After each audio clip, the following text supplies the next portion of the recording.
اعوذ باللہ من الشیطان الرجیم بسم اللہ الرحمن الرحیم ان اللہ وملائکتہ یصلون علی النبی یا ایہا الذین آمنوا صلوا علیہ وسلموا تسلیما اللہم صلی علی سیدنا و نبینا و شفیعنا و مولانا محمد وعلی آل محمد وبارک وسلم۔ محترم خواتین و حضرات، السلام علیکم۔ پیام صبح کے ساتھ ایک بار پھر حاضر میں ہوں آپ کا میزبان انیق احمد۔ قرآن کریم کی تفسیر بیان فرماتے ہیں ہمارے ملک کے جید علماء، اور ہم ان کی خدمت میں کچھ سوالات رکھتے ہیں۔ شان نزول سے لے کر لمحہ موجود تک قرآن کریم کی یہ آیات ہم سے کیا مخاطبت کرتی ہیں؟ قیامت تک ذہن انسانی کی امامت قرآن کریم کرتا رہے گا، یہ ہمارا ایمان ہے۔ خواتین و حضرات، آج ہم قرآن کریم کو جو ہم پڑھتے ہیں تو اپنے حالات تو واقعات، ارد گرد کے مسائل انہیں دیکھتے ہیں اور ان کا حل قرآن کریم کی روشنی میں تلاش کرتے ہیں۔ قرآن کریم کے پاس ہر مسئلے کا حل موجود ہے۔ فَاسْأَلُوا أَهْلَ الذِّكْرِ إِن كُنتُمْ لَا تَعْلَمُونَ۔ لیکن سوال پہلا یہ ہے کہ قرآن کریم کو کیا ہم سمجھ بھی رہے ہیں کہ اللہ ہم سے مخاطبت کیا کرتا ہے؟ ہم میں سے بیشتر کی زبان عربی نہیں ہے، ہم عجم کے رہنے والے ہیں، تو ہمارے معزز علماء ہم ان کے شکر گزار رہتے ہیں کہ یہ تشریف لاتے ہیں اور قرآن کریم سے ہمیں جوڑ دیتے ہیں، اور قرآن کریم کی ان آیات کے ایک ایک لفظ کو وضاحت سے بیان فرما دیتے ہیں۔ آج ہم بات کروائیں گے سورہ آل عمران کی آیت نمبر 103 کے حوالے سے اپنے ملک کے ایک ممتاز عالم دین سے۔ اللہ کیا فرما رہا ہے؟ موضوع ہمارا یہ ہے کہ دین دلوں کو جوڑ دیتا ہے۔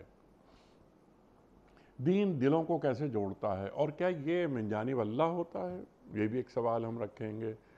اللہ فرماتا ہے کہ اللہ کی رسی کو مضبوط پکڑے رہو اور تفرقے میں نہ پڑو۔ ہم ایک عرصے سے یہ آیت سنتے ہیں، اور وَاعْتَصِمُوا بِحَبْلِ اللَّهِ جَمِيعًا وَلَا تَفَرَّقُوا۔ تو کیا دین ہمیں جوڑ رہا ہے؟ اللہ فرماتا ہے کہ اللہ کے اس احسان کو یاد کرو جو اس نے تم پر کیا۔ اِذْ كُنْتُمْ أَعْدَاءً فَأَلَّفَ بَيْنَ قُلُوبِكُمْ فَأَصْبَحْتُمْ بِنِعْمَتِهِ إِخْوَانًا۔ اللہ اکبر، اللہ اکبر۔ تم دشمن تھے آپس میں، لیکن اللہ تعالیٰ نے کیا کیا کہ تمہیں بھائی بھائی بنا دیا ایک نعمت کے ذریعے۔ الحمدللہ، الحمدللہ، یعنی اللہ تعالیٰ نے ہم پر خاص کرم فرمایا۔ اللہ تعالیٰ مزید فرما رہا ہے کہ تم آگ کے گڑھے کے کنارے تھے، تم گرنے والے تھے، اللہ نے بچا لیا۔ اللہ اپنی نشانیاں بالکل روشن کر کے بیان کر دیتا ہے، شاید کہ تمہیں ان علامتوں سے اپنی فلاح کا راستہ نظر آئے۔ قدم قدم پر قرآن کریم کی رہنمائی ہمارے ساتھ ساتھ چلتی ہے، لیکن کیا ہم یہ رہنمائی لے رہے ہیں؟ آیات کو سمجھ رہے ہیں، اپنے اندر اتار رہے ہیں، ان پر عمل کر رہے ہیں؟ خواتین و حضرات، سیکھیں گے اپنے ملک کے جید عالم دین محترم ڈاکٹر محمد حماد لکھوی صاحب سے، جو کہ تشریف فرما ہیں لاہور میں۔ ڈاکٹر صاحب بڑا شکر گزار، بڑا ممنون آپ تشریف لائے۔ ڈاکٹر صاحب پڑھاتے ہیں پنجاب یونیورسٹی میں، اور الحمدللہ وہاں ڈین ہیں۔ پیام صبح کا لازمی جز تشریف لاتے ہیں، اور شروع سے تشریف لا رہے ہیں ہمارے پروگرام میں، اور ہمیشہ ہم ڈاکٹر صاحب سے سیکھتے ہیں۔ ڈاکٹر صاحب کو خوش آمدید کہتے ہوئے پروگرام کا آغاز اللہ تعالیٰ کے بابرکت نام سے، سورہ آل عمران اور آیت نمبر 103۔ اعوذ باللہ من الشیطان الرجیم، بسم اللہ الرحمن الرحیم۔ وَاعْتَصِمُوا بِحَبْلِ اللَّهِ جَمِيعًا وَلَا تَفَرَّقُوا۔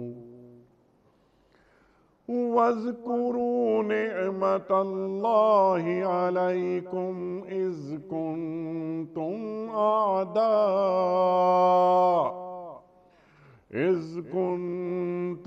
أَعْدَاءً فَأَلَّفَ بَيْنَ قُلُوبِكُمْ فَأَصْبَحْتُمْ بِنِعْمَتِهِ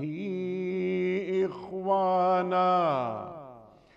وَكُنْتُمْ عَلَى شَفَا حُفْرَةٍ مِّنَ النَّارِ فَأَنْقَذَكُم مِّنْهَا كَذَلِكَ يُبَيِّنُ اللَّهُ لَكُمْ آيَاتِهِ لَعَلَّكُمْ تَهْتَدُونَ صدق اللہ العظیم۔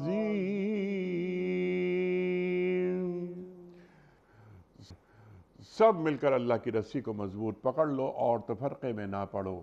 اللہ کے اس احسان کو یاد رکھو جو اس نے تم پر کیا ہے۔ تم ایک دوسرے کے دشمن تھے، اس نے تمہارے دل جوڑ دیے اور اس کے فضل و کرم سے تم بھائی بھائی بن گئے۔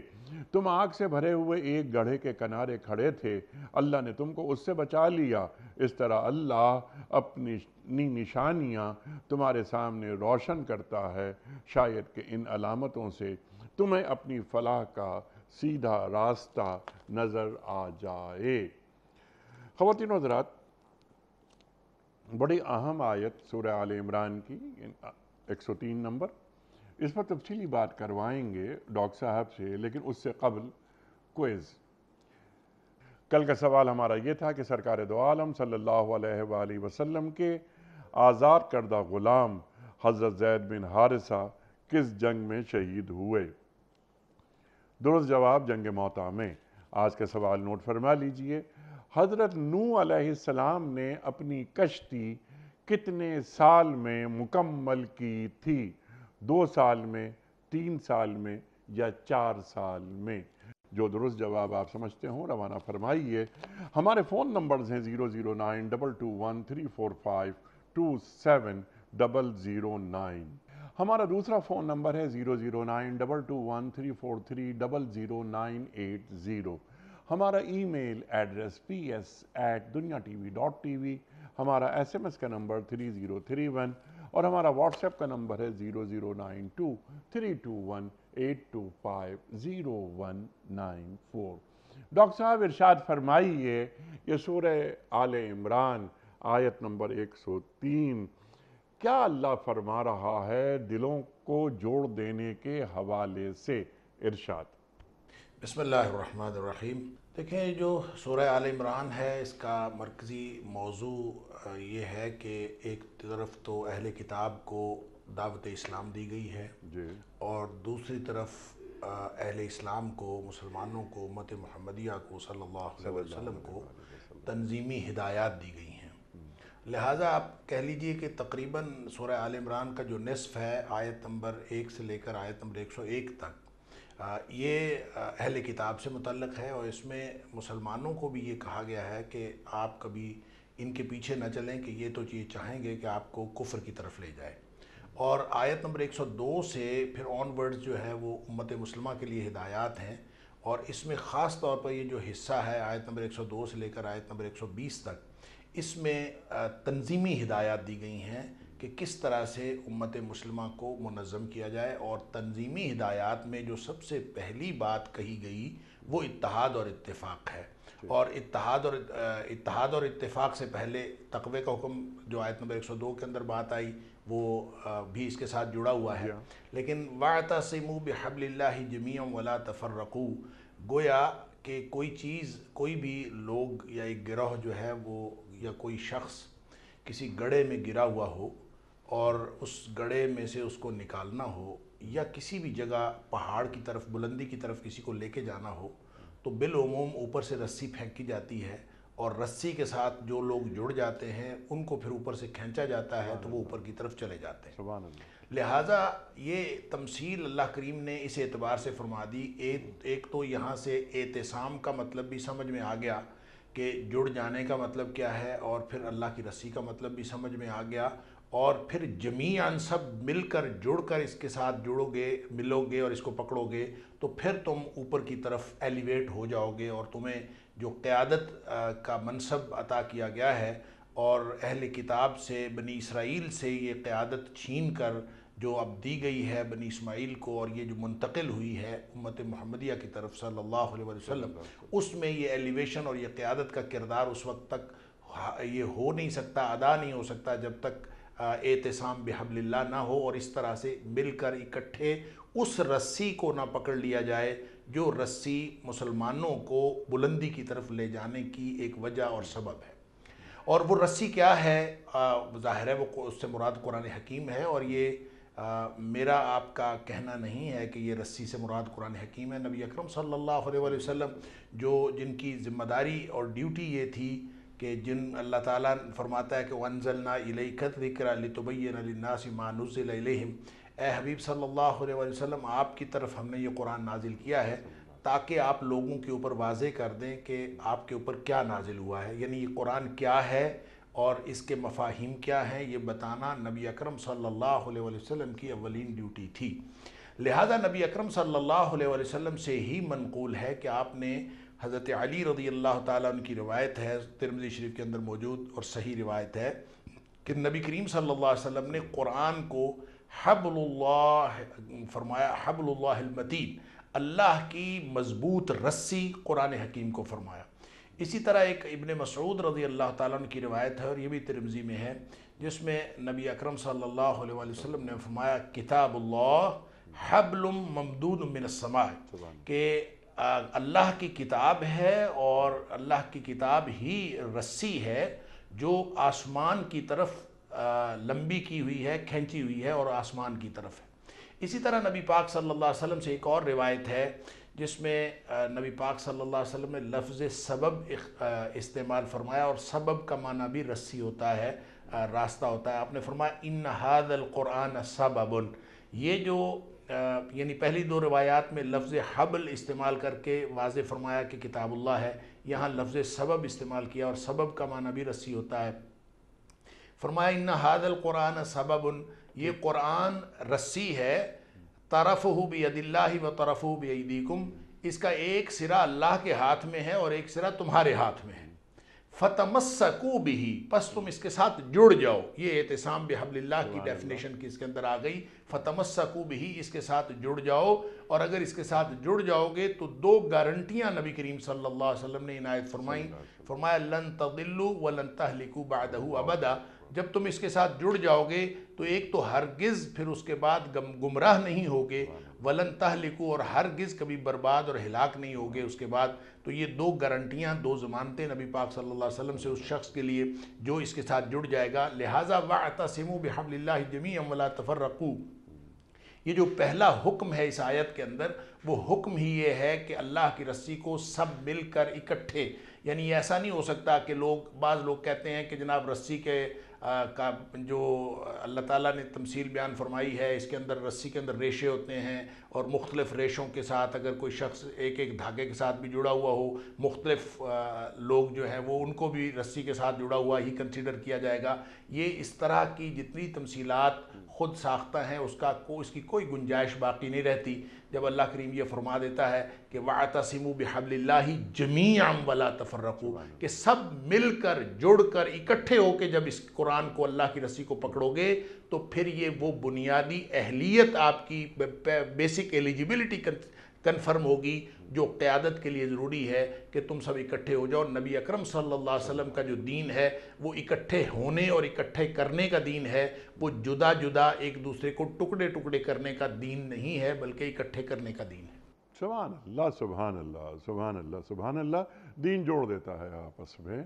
اور ایک سرا قرآن کریم کا اللہ کے پاس ہے اور دوسرا سرا یہ قرآن کریم کی شکل میں ہمیں دے دیا گیا ہے۔ اللہ اکبر۔ ڈاکٹر صاحب، اس سے پہلے کہ ہم آگے آئیں، اللہ تعالیٰ اپنا احسان یاد کروا رہا ہے ہمیں، اس سے قبل جو پچھلی گفتگو آپ نے فرمائی ہے وَاعْتَصِمُوا بِحَبْلِ اللَّهِ جَمِيعًا وَلَا تَفَرَّقُوا، تو اس کے مظاہر کیا ہمیں نظر آ رہے ہیں یا قرآن کریم کی اس آیت نمبر 103 آل عمران پہلا حصہ ہم پر واضح ہوئی ہے؟ دیکھیں جی، اعتصام بحبل اللہ کا مطلق حکم نہیں ہے، بلکہ اس کے ساتھ جمیعاً کا حکم بھی ہے، سب اکٹھے مل کر پکڑو، اور تیسری بات ساتھ ولا تفرقو کا حکم بھی ہے جی ہاں، کہ پھر آپس میں فرقے فرقے نہیں بننا، آپس میں جڑ ایک دوسرے سے اللہ اکبر، کٹنا نہیں ہے، گروہ گروہ نہیں ہونا۔ اب ظاہر ہے کہ جب آپ اس آیت کریمہ کی روشنی میں آپ امت مسلمہ کو دیکھتے ہیں تو تاریخ تو ہماری یہی ہے کہ نبی اکرم صلی اللہ علیہ وسلم جب تشریف لائے تھے تو آپ نے تو ٹوٹے ہوئے لوگوں کو جوڑا تھا، آپ نے تو لڑتے ہوئے لوگوں کو امن عطا فرمایا تھا، اور نبی کریم صلی اللہ علیہ وسلم نے تو مختلف گروہوں کو ایک گروہ اور ایک ملت بنا دیا تھا۔ لیکن جیسے جیسے نبی کریم صلی اللہ علیہ وسلم سے زمانی اور جغرافیائی بعد واقع ہوا اور ہم ایک ایسے فاصلے پر کھڑے ہیں، اور یہاں سے جب ہم امت مسلمہ کو اور اس کی تاریخ کو دیکھتے ہیں تو ہمیں امت مسلمہ ٹکڑوں میں بٹی ہوئی نظر آتی ہے، ہمیں مختلف ناموں سے امت مسلمہ کے مختلف تنظیموں کے حوالے سے مختلف قسم کی جو یعنی مختلف مکاتب فکر کے حوالے سے اور مختلف جو فکری اور طبقاتی جو تقسیم ہے اس میں ہمیں بٹی ہوئی یہ امت مسلمہ نظر آتی ہے۔ لہذا مسلمان تو پھر کنفیوز ہو جاتا ہے، خاص طور پہ نیا مسلمان اور جو خاص طور پہ جو نوجوان ہیں وہ کنفیوز ہو جاتے ہیں کہ اس ٹوٹی ہوئی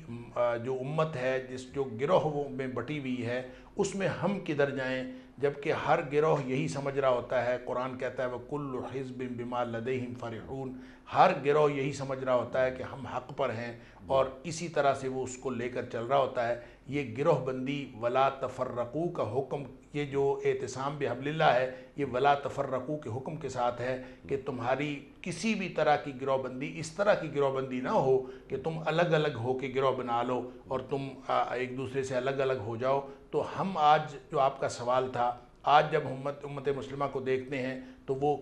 نہ صرف یہ کہ اس آیت کی تصویر نظر نہیں آتی، اس میں اعتصام بحبل اللہ اور اجتماعیت نظر نہیں آتی، اس طرح کی ہم آہنگی نظر نہیں آتی، بلکہ ہمیں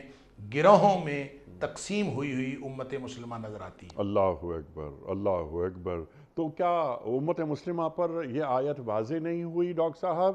یا امت مسلمہ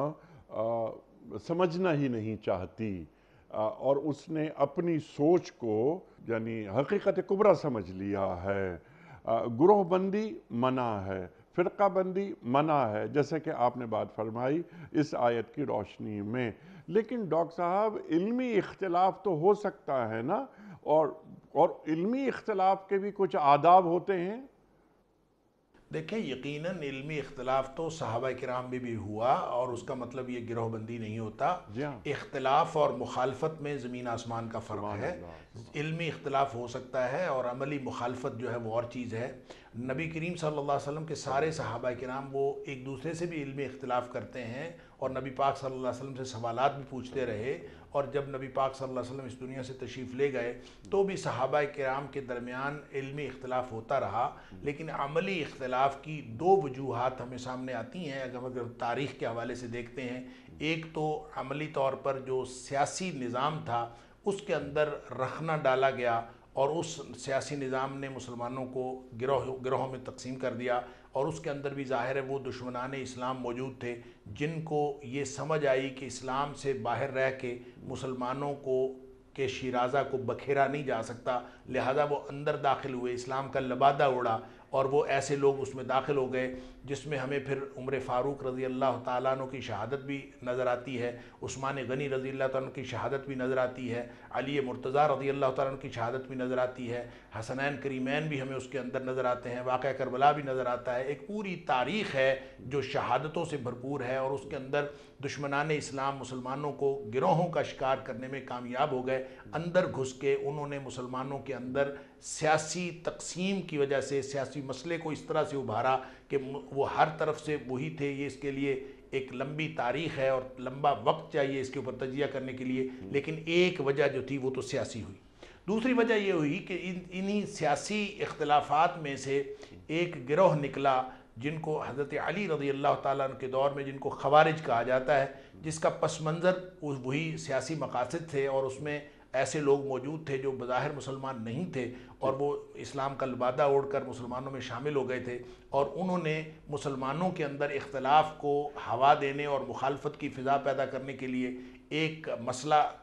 کھڑا کیا، اور اس مسئلے میں حضرت علی رضی اللہ تعالیٰ عنہ کے لیے مشکلات بھی پیدا کیں، اور وہ لوگ خوارج کے نام سے جانے جاتے ہیں جن کا تذکرہ حدیث کے اندر بھی آتا ہے، اور حضرت علی رضی اللہ تعالیٰ عنہ کو ان کے خلاف جنگیں بھی لڑنی پڑی، اور بعد ازاں انہی میں سے کہ ایک شقی القلب شخص نے حضرت علی رضی اللہ عنہ کو شہید بھی کیا۔ یہ جو خوارج ہیں انہوں نے کچھ ایسے علمی مسائل جو ہیں وہ پیدا کرنے شروع کر دی، ایسے علمی مسائل کے اوپر گفتگو کرنا شروع کر دی جو اس سے پہلے نہیں تھے، اور امت مسلمہ میں اختلاف کو مخالفت بنا کر اس حد تک کر دیا کہ جو ان عقائد کو نہ مانے وہ بھی کافر ہے، ان عقائد کو نہ ماننے والا کافر ہے، اور جو شخص اس کو کافر نہ مانے وہ بھی کافر ہے، لہٰذا کفر کے فتوے عام لگنے لگے۔ اس کے مقابلے کے اندر جو پھر خوارج کے مقابلے میں مرجئہ پیدا ہوئے جنہوں نے کہا کہ نہیں، ایسا نہیں ہے، کسی شخص کو گناہ کبیرہ کے مرتکب کو اس طرح سے اتنی سخت اس کے بارے میں بات نہیں کرنی چاہیے، اللہ اس کو مؤخر کر دینا چاہیے معاملہ۔ پھر مرجئہ کے اندر بھی ایک طرح کی ارتقائی طور پر آگے بڑھتے بڑھتے مرجئہ کے اندر بھی ایک تشدد اور کا پہلو آ گیا، پھر اس کے مقابلے میں وعیدیہ ایک اور فرقہ اٹھ کھڑا ہوا، کرتے کرتے پھر اسی میں آپ ہم دیکھتے ہیں کہ معتزلہ ہیں، اشاعرہ ہیں، ایک لمبی تاریخ ہے۔ کلامی گروہ جن کو ہم کہتے ہیں، وہ علمی، میں اصل میں پس منظر اس لیے بتانا چاہتا ہوں، یہ بات اس لیے عرض کی ہے جو آپ نے بتایا کہ یہ امت مسلمہ کو کیا اس آیت کا مفہوم نہیں پتا تھا، امت مسلمہ کو اس آیت کا مفہوم بھی پتا تھا، اس امت مسلمہ اس کو پڑھتی بھی ہے، تو لیکن اس گروہ بندی جو کہ تاریخ کا حصہ ہے اس کے نتیجے میں شخصیت پرستی بھی امت مسلمہ کے اندر آ گئی، اور آج وَاعْتَصِمُوا بِحَبْلِ اللَّهِ جَمِيعًا وَلَا تَفَرَّقُوا ہر گروہ پڑھتا ہے، ہر گروہ یہی آیت پڑھتا ہے، اور یہ آیت پڑھنے کے بعد وہ جب اتحاد کی دعوت دیتا ہے تو اس کا مقصد یہ ہوتا ہے کہ باقی گروہ آ کے ہمارے گروہ کے ساتھ مل جائیں۔ وہ جو قرآن کہتا ہے وَكُلُّ حِزْبٍ بِمَا لَدَيْهِمْ فَرِحُونَ، کہ ہر گروہ جو ہے اپنے بات پر، اپنی کام پر خوش ہے اور جو کچھ ان کے پاس ہے، اور لہٰذا وہ کہتا ہے باقی گروہ ہمارے پاس آ جائیں۔ لہٰذا اعتصام بحبل اللہ کا مفہوم ہر گروہ کے نزدیک یہ ہے کہ دوسرے گروہ اپنا اپنا گروہ چھوڑیں اور ہمارے پاس آ جائیں، اس کے علاوہ وگرنہ اعتصام بحبل اللہ کی یہ آیت سارے لوگ پڑھتے ہیں، سمجھتے بھی ہیں، اور اعتصام بحبل اللہ کی اہمیت کو بھی سمجھتے ہیں۔ اللہ اکبر، اللہ اکبر۔ اور نوبت تو یہاں تک آ گئی ہے کہ حق صرف میرے پاس ہے اور باقی نعوذ باللہ سب باطل ہیں۔ اللہ اکبر، اللہ اکبر، جو کہ قرآن کریم کی اس آیت کی جو تشریح ہے، جو معنی مفاہیم ہے، اس کے سراسر خلاف ہے۔ ٹھیک ہے ڈاکٹر صاحب؟ جی بالکل ایسے ہی۔ اچھا، اب اللہ تعالیٰ فوراً اپنا احسان یاد کروا رہا ہے۔ اللہ اکبر، یہ تم کیا کر رہے ہو؟ تم قرآن کریم سے اگر قربت اختیار نہیں کرتے اور صاحب قرآن کے اسوے پہ نہیں چلتے، اتباع نہیں کرتے، تو تم یاد رکھو اس بات کو، میرے احسانات کو۔ تم کیا تھے؟ اس کنتم آدان فالف بین قلوبکم فاصبحتم بنعمتہ اخوانا۔ اللہ اکبر۔ ذرا اس پر تفصیلی بات ڈاکٹر صاحب ہم آپ سے سننا چاہیں گے کہ اللہ اپنا احسان کیوں یاد کروا رہا ہے، اور ان کی جو صدیوں کی لڑائیاں ہیں، تمہارے مابین تو 100 سال جنگیں چلتی تھیں، تم ایک دوسرے کے دشمن تھے، تم آگ کے گڑھے کے کنارے کھڑے ہوئے تھے، اللہ تعالیٰ نے کیا کیا کہ تم پر ایک نعمت نازل کی اور تم ایک دوسرے کے بھائی بھائی بن گئے۔ اللہ اکبر۔ ارشاد۔ دیکھیں، یہ جیسے آپ نے فرمایا، یہ تاریخ کا حوالہ قرآن دیتا ہے اور ان کو اللہ تعالیٰ کی نعمت یاد کرواتا ہے کہ آپ اللہ تعالیٰ کے اس انعام کو یاد کرو کہ تم لوگ آپس میں کس طرح سے یعنی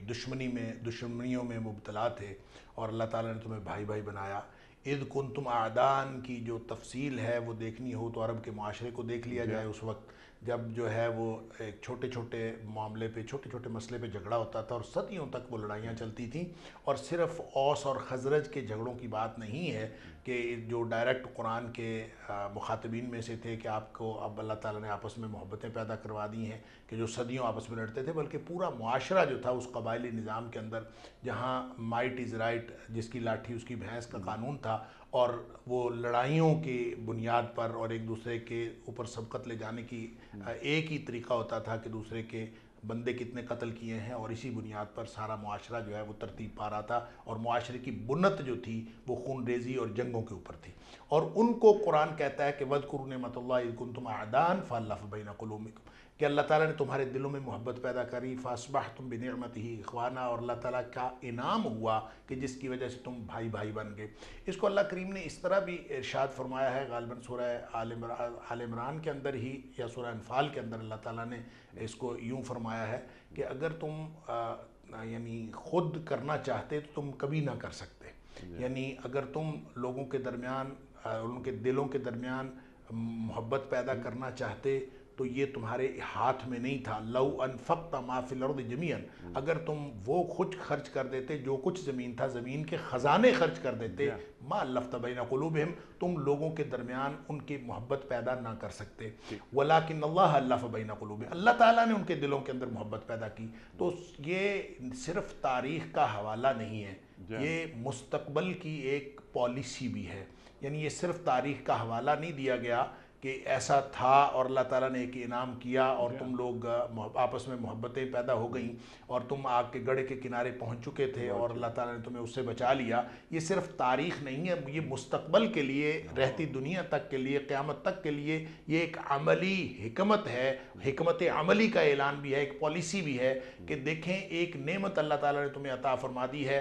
وہ نعمت لوگوں کو جوڑنے کا سبب بنی، اور وہ نعمت کیا تھی؟ وہ نبی اکرم صلی اللہ علیہ وسلم کی تشریف آوری تھی۔ نبی پاک صلی اللہ علیہ وسلم کی تشریف آوری سے قبل وہاں پہ جتنے لوگ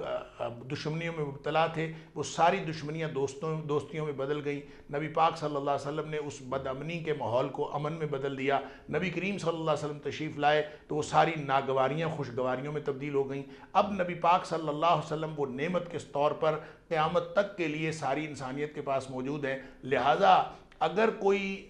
پھر سے تفرقہ بازی ہوتی ہے، فرقہ واریت ہوتی ہے، تو تم نے اگر جڑنا ہے تو جڑنے کے لیے ایک واحد نعمت نبی اکرم صلی اللہ علیہ وسلم کی ذات اقدس ہے، اسی پہ جڑا جا سکتا ہے۔ جس طرح ماضی کے اندر دشمنیاں دوستیوں میں بدلی تھیں نبی پاک صلی اللہ علیہ وسلم کی تشریف آوری کی وجہ سے، اسی طرح مستقبل میں بھی جب کبھی امت مسلمہ جڑنا چاہے یا ساری انسانیت جڑنا چاہے تو جڑنے کے لیے مرکزی نقطہ وہی ہوگا، اور وہ ہے نبی اکرم صلی اللہ علیہ وسلم کی ذات اقدس۔ نبی پاک صلی اللہ علیہ وسلم کی ذات اقدس وہ نعمت ہے جن کے اوپر جڑا جا سکتا ہے، لہٰذا یہ صرف ماضی کا بیان نہیں ہے، یہ ایک مستقبل کی حکمت عملی بھی اللہ کریم نے بتا دی ہے۔ سبحان اللہ، سبحان اللہ۔ اور ڈاکٹر صاحب بہت اہم نکتہ آپ نے بیان فرما دیا کہ یہ جو صرف تاریخ بیان نہیں ہو رہی، قرآن کریم محض ماضی کے واقعات بیان کر کے چھوڑ نہیں دیتا، کہ یہ حکمت عملی بھی ہے اور عملی حکمت بھی۔ سبحان اللہ، سبحان اللہ۔ اچھا، جو ہمارا آج کا بنیادی موضوع ہے اور جس پر آپ نے روشنی بھی ڈالی کہ دین دلوں کو جوڑ دیتا ہے، سرکار دو عالم صلی اللہ علیہ وآلہ وسلم کا حوالہ بنیادی حوالہ ہے۔ قرآن اور صاحب قرآن دونوں ساتھ ساتھ چلتے ہیں۔ ڈاکٹر صاحب، ہم نے آپ سے ہمیشہ یہی سیکھا، اب ہم جوڑتے ہیں لمحہ موجود سے۔ آج جیسا کہ آپ نے میرے سوال پر اتفاق کیا کہ امت کی سطح پر ہم مسلمانوں کے مابین فَأَصْبَحْتُمْ بِنِعْمَتِهِ إِخْوَانًا ذرا کم ہی دیکھتے ہیں۔ ایسا نہیں کہ امت کو زوال آ گیا اور نکل گئی بات، ایسا نہیں، اب بھی لوگ انما المومنون اخوہ اس پر عمل کرتے نظر آتے ہیں۔ لیکن اگر یہ جو گرفت ڈھیلی ہو گئی اور اعتصام باللہ اور اعتصام بالقرآن اگر نہیں ہو رہا تو ہم سے چند غلطیاں ہو رہی ہیں۔ ڈاکٹر صاحب، سرکار دو عالم صلی اللہ علیہ وآلہ وسلم تشریف لائے، صدیوں کی دشمنی ختم ہو گئی، دشمن ایک دوسرے کے بھائی ہو گئے، اپنی زبان، اپنا کلچر وغیرہ وغیرہ، اپنے مقاصد، ان سب کو پیچھے رکھ دیا اور لا الہ الا اللہ محمد الرسول اللہ آگے ہو گیا۔ ڈاکٹر صاحب، تلک الایام نداولھا بین الناس، ہمیں مایوس نہیں ہونا چاہیے، سب سے پہلی بات تو یہ۔ تو امت کی سطح پر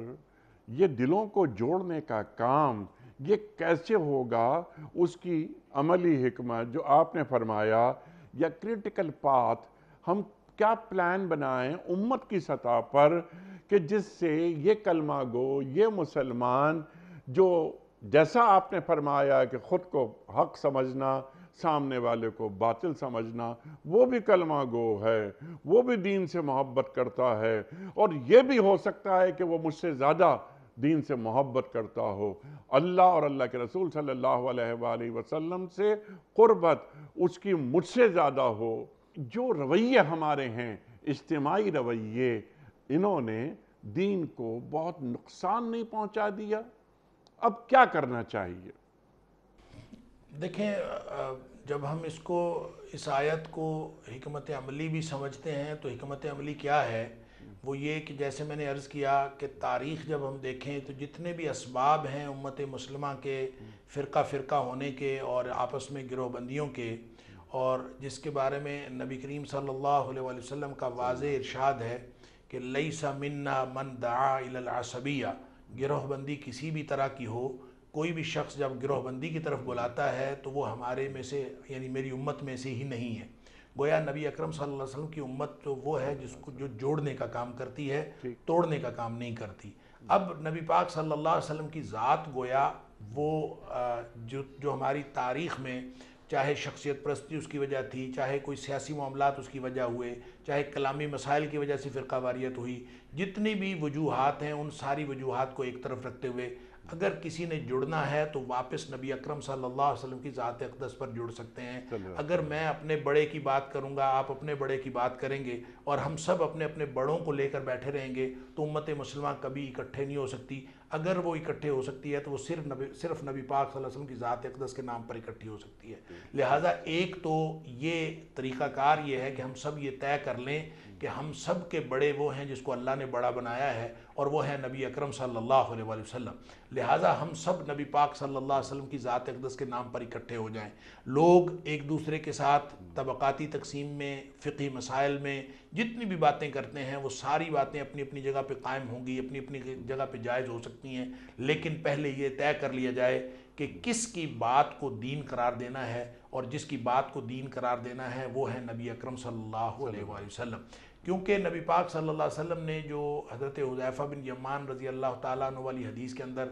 جب آپ نے خیر کا دور، پھر شر کا دور، پھر خیر کا دور، جب یہ سوالات ہو رہے تھے کہ آپ تشریف لائے، اللہ تعالیٰ نے شر کو خیر میں بدل دیا، تو اس موقع پر جب حضرت حذیفہ رضی اللہ تعالیٰ نے سوال کیا کہ کیا اس کے بعد بھی کوئی خیر ہے، تو نبی پاک صلی اللہ علیہ وسلم نے فرمایا ہاں خیر تو ہے، لیکن اس کے اندر دخن ہے، کہ ایسی خیر ہوگی جس کے اندر دخن کہتے ہیں دھواں کو، تو وہ دھواں ہوگا، دھوکہ ہوگا، کنفیوژن ہوگا، ابہام ہوگا، پیچیدگی ہوگی۔ اب پیچیدگی کیا ہے اور دھواں کیا ہے، دھوکہ کیا ہے، صحابہ حیران رہ گئے۔ حضرت حذیفہ نے سوال کیا ما دخنہ یا رسول اللہ صلی اللہ علیہ وسلم، اللہ کے رسول جب خیر کا دور ہوگا تو اس میں دخن کس چیز کا نام ہے، ابہام کیا ہے، پیچیدگی اور کنفیوژن اور دھوکہ اور دھندلکا کیا ہے؟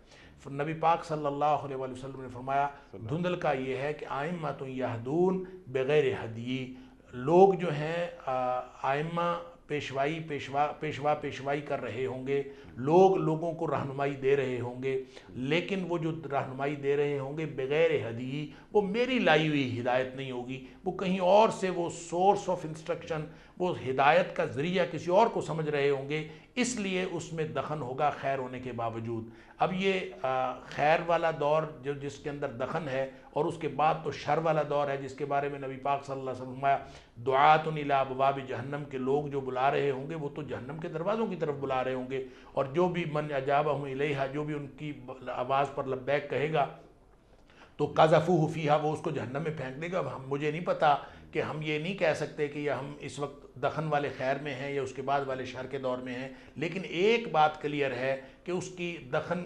خیر کے دور کا دخن ہے یا پھر بعد کے دور کا شر ہے، تو اس کی بنیادی وجہ یہ ہے کہ نبی پاک صلی اللہ علیہ وسلم کی ذات اقدس کو چھوڑ کر اپنے اپنے رہنمائی کے ذرائع بنا لیے جائیں، تو وہ ہمیں فرقہ واریت کا شکار بھی کر دیتے ہیں، گروہ بندی کا شکار بھی کر دیتے ہیں، اور اس نعمت سے دور کر دیتے ہیں جو نعمت جوڑنے والی ہے، اور وہ ہے نبی پاک صلی اللہ علیہ وسلم کی نعمت۔ لہٰذا ایک طریقہ تو یہ ہے جو آپ نے کہا کہ کیا کرنا چاہیے، ہم سب کو، ساری امت مسلمہ کو یہ طے کر لینا چاہیے کہ رہنمائی کے لیے اصل سورس جو ہے وہ صرف نبی پاک صلی اللہ علیہ وسلم کی ذات ہوگی، یہ تسلیم کر لیں۔ جب ہم یہ تسلیم کر لیں گے تو اس کا مطلب ہے اصولی طور پر ہم نے ایک ہونے کا پروگرام بنا لیا، ایک ہونے کی بات کر لی۔ رہ گئی اگلی بات کہ وَكُنْتُمْ عَلَى شَفَا حُفْرَةٍ مِّنَ النَّارِ کہ تم آگ کے گڑھے کے کنارے پہنچ چکے تھے۔ یہ قرآن نے تاریخ بیان کی ہے، اور جب ہم مستقبل کے حوالے سے آج کے دور کی بات کرتے ہیں تو مجھے لگتا ہے شاید ہم آج بھی گڑھے کے کنارے، آگ کے گڑھے کے کنارے پہنچ چکے ہیں۔ اس کا مطلب ہے امت مسلمہ آگ کے گڑھے کے کنارے بعد میں بھی پہنچ سکتی ہے،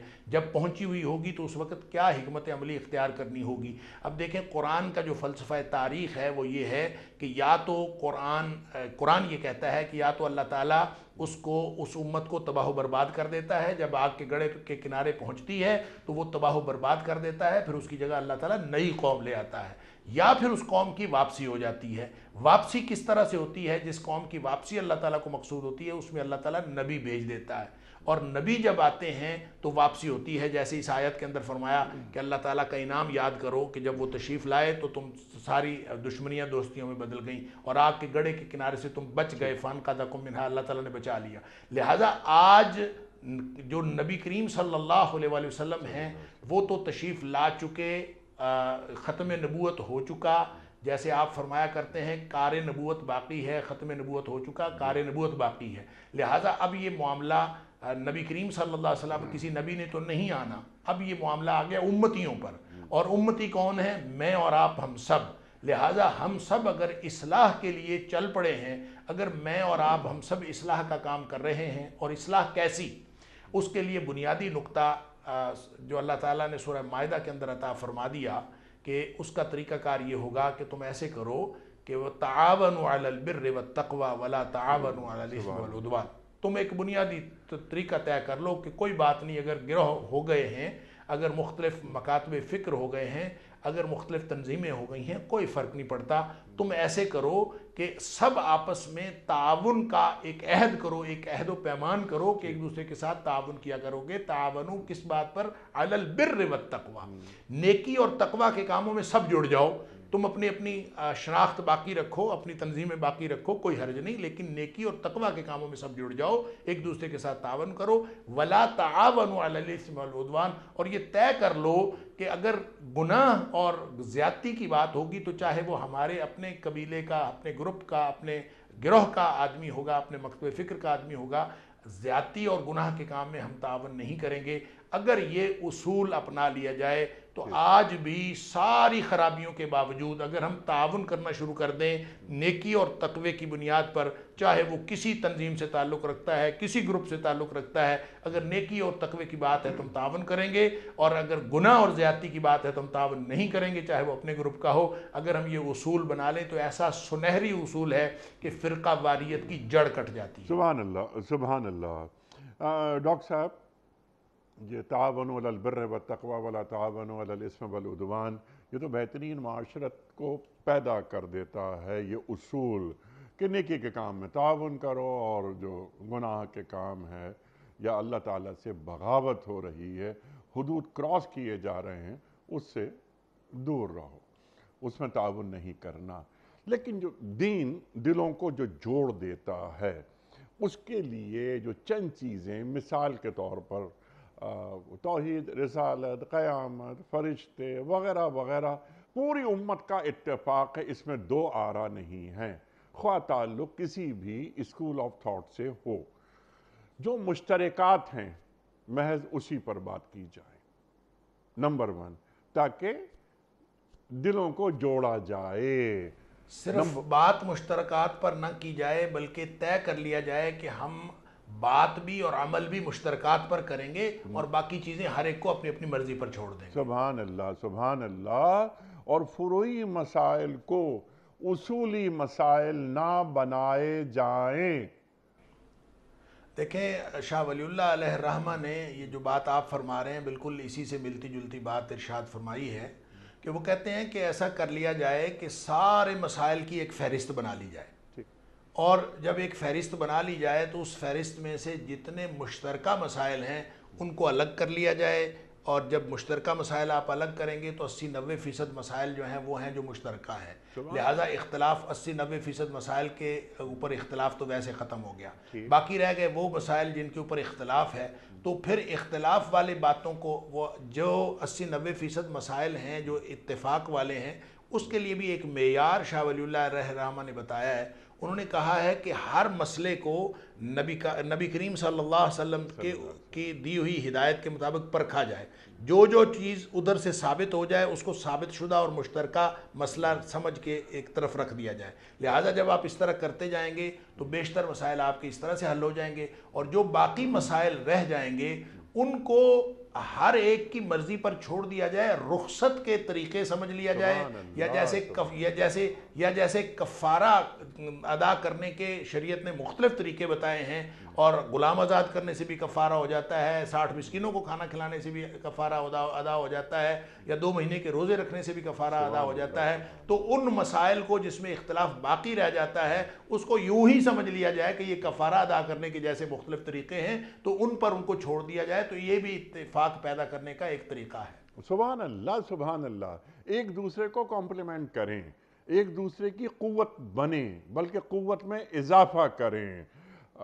سامنے والا بھی کلمہ گو ہے، میں بھی کلمہ گو ہوں، آؤ ہم دونوں مل کر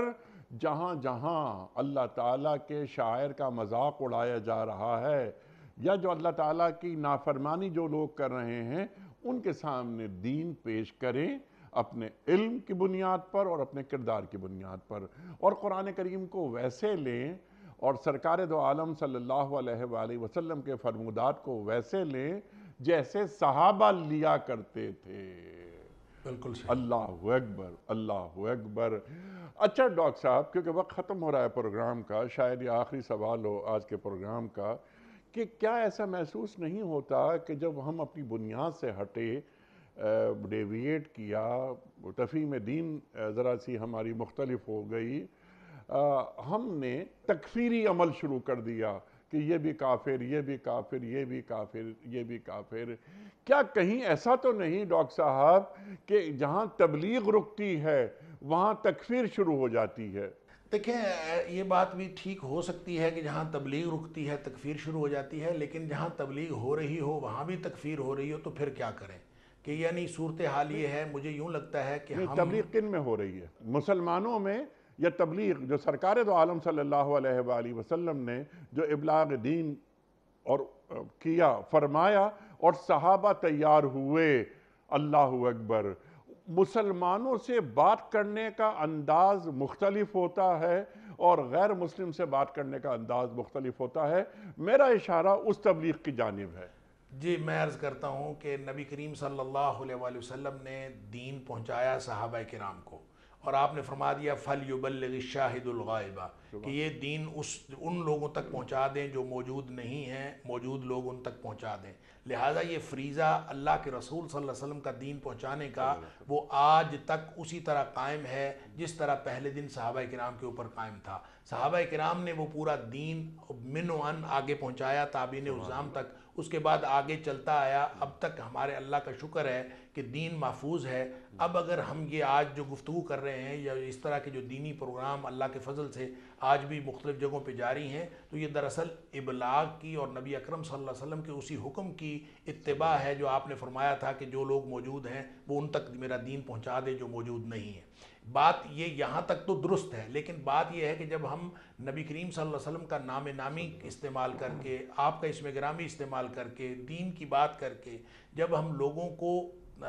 کافر بناتے ہیں اور تکفیر کرتے ہیں لوگوں کی، تو یہ ہے اصل میں وہ بنیادی غلطی جو میں صحیح ہوں، جس کا پہلے بھی آپ نے ذکر کیا کہ میں حق پر ہوں اور باقی سارے باطل ہیں۔ جب ہم اس سے باہر نہیں نکلیں گے جب تک، اس وقت تک ہمارا مسئلہ نہیں حل ہوگا۔ میں عرض کرنے لگا تھا کہ جیسے کوئی شخص نکلتا ہے، ایک انگریزی میں کہتے ہیں پیراڈاکسیکل ایکشن، کہنے کو تو ساری تنظیم جو بھی نئی تنظیم بنتی ہے وہ اتحاد اور اتفاق کے نام پر بنتی ہے، اور پھر وہ الگ سے ایک دائرہ بنا کر دائرہ اسلام کے اندر چھوٹے چھوٹے کئی دائرے بنتے چلے جاتے ہیں، لیکن آپ اگر بنیادی منشور اور دستور دیکھیں تو ساری تنظیمیں بنیادی طور پر وہ اتحاد اور اتفاق کے لیے بنی ہوتی ہیں۔ لہٰذا ان ساری تنظیموں کو، ان ساری تبلیغ کے جو جتنے بھی مظاہر ہیں، ان سب کو جانچنے کا اور پرکھنے کا ایک ہی ذریعہ ہے، اور وہ یہی یہ آیت اسی کی طرف نشاندہی کر رہی ہے کہ اگر تمہارے سارے جتنے بھی تمہارے اعمال ہیں اور جتنے بھی تمہاری پلاننگ ہے اور جتنے تمہاری تبلیغ ہے اور تمہارا ابلاغ ہے، اس کے نتیجے میں اگر تو امت مسلمہ کے اندر جڑاؤ پیدا ہو رہا ہے، اگر تو امت مسلمہ جڑ رہی ہے، تو اس کا مطلب ہے آپ وہ والا دین جو نبی کریم صلی اللہ علیہ وسلم والا ہے وہ لوگوں تک پہنچا رہے ہیں۔ اور اگر اس کے نتیجے میں امت جڑنے کی بجائے آپ بات تو جڑنے کی کر رہے ہوں، بات تو اعتصام بحبل اللہ کی کر رہے ہوں، بات تو اتحاد اور اتفاق کی کر رہے ہوں، لیکن حقیقت میں جو ہے وہ آپ امت مسلمہ میں افتراق پیدا کر رہے ہوں، آپ کہہ رہے ہوں کہ میں نے اب یہ جو جماعت میں نے بنائی ہے، میری جماعت سے اچھی جماعت اور کوئی ہو نہیں سکتی، اصل جماعت میری ہے، دوسری ساری جماعتیں غلط ہیں، میری تنظیم صحیح ہے، دوسری ساری غلط ہیں۔ جب آپ یہ والا طریقہ اختیار کریں گے تو یہ وہ پیراڈوکسیکل ایکشن ہے جس میں اس وقت امت مسلمہ گرفتار ہے کہ بظاہر جب آپ یوں بازو پھیلاتے ہیں، انگریز ڈاکٹر کہتے ہیں کہ یہ بازو جو پھیلاتے ہیں تو اصل میں مسل سکڑے ہوئے ہوتے ہیں، یہ پیراڈوکسیکل ایکشن، جب آپ یہ روک لیتے ہیں تو مسلز ریلیکس ہو جاتے ہیں۔ تو ہم نے امت مسلمہ کے اندر یہ ایکشن شروع کیا ہوا ہے کہ ہم جو کہہ رہے ہوتے ہیں اصل میں اس کے خلاف کر رہے ہوتے ہیں، اور اس کا نتیجہ جانچنے کا ایک ہی طریقہ ہے کہ ہم اس آیت کا مفہوم سمجھیں اور اس کے مطابق امت مسلمہ کے جڑاؤ کا اور اس کے اتحاد اور اتفاق کا نتیجہ دیکھیں۔ اگر اتحاد اور اتفاق کی صورت میں نتیجہ نکل رہا ہے تو اس کا مطلب ہے ہماری تبلیغ کا، ہمارے نعروں کا، ہماری گفتگوؤں کا رخ درست ہے۔ اگر اس کے نتیجے میں امت ٹوٹ رہی ہے تو اس کا مطلب ہے ہم اس آیت کے مصداق نہیں کر رہے۔ اللہ اکبر۔ امت کو انتشار سے بچانا ہے، متحد رکھنا ہے، یکجا رکھنا ہے۔ علمی اختلاف ہوتے ہیں جس طرح ڈاکٹر نے بات فرمائی، لیکن علمی اختلاف کو مخالفت نہ بنایا جائے۔ دین تو بھائی بھائی بنانے کے لیے آیا ہے۔ انما المومنون اخوہ، بات ہو چکی ہے اس پر کہ دین دلوں کو کیسے جوڑتا ہے۔ ڈاکٹر صاحب نے ہمیں تعلیم فرمایا۔ ڈاکٹر صاحب میں آپ کا بڑا ممنون، بڑا شکر گزار، آپ تشریف لائے اور آپ نے سورہ آل عمران کی آیت نمبر 103 پر تفصیلی گفتگو عطا فرمائی۔ خواتین حضرات، وقت کیا مکمل ہوا ہمارے آج کے پروگرام کا۔ بہت ساری گفتگو مزید ہو سکتی ہے، لیکن انشاءاللہ کسی اور پروگرام میں ہم ڈاکٹر صاحب سے بات کروائیں گے۔ کوئز، کل کا سوال ہمارا یہ تھا کہ سرکار دو عالم صلی اللہ علیہ وآلہ وسلم کے آزاد کردہ غلام حضرت زید بن حارثہ کس جنگ میں شہید ہوئے؟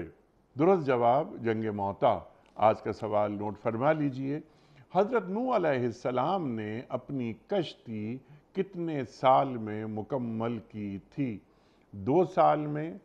3 سال میں یا 4 سال میں؟ جو درست جواب آپ سمجھتے ہوں روانہ فرمائیے۔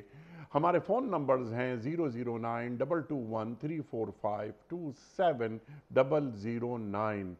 ہمارا دوسرا فون نمبر ہے 0092234300980۔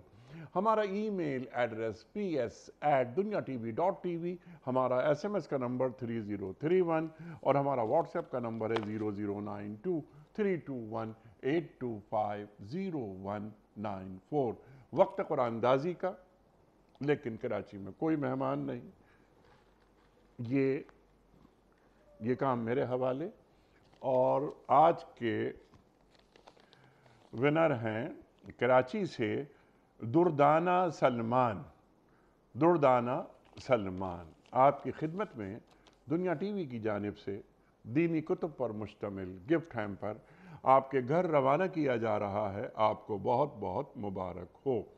پیام صبح کا اختتام ہوتا ہے روزانہ ایک قول پر، اور وہ قول ہوتا ہے صاحب نہج البلاغہ امیر المومنین حضرت علی مرتضیٰ کرم اللہ وجہہ کا۔ آپ فرماتے ہیں جو چھوٹی مصیبت کو بڑا سمجھے گا وہ اس سے بھی بڑی مصیبتوں میں گھر جائے گا۔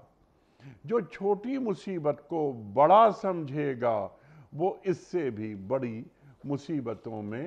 گھر جائے گا۔ سبحان اللہ، سبحان اللہ۔ اپنے میزبان انیق احمد کو کل تک کے لیے اجازت دیجیے. خدا حافظ.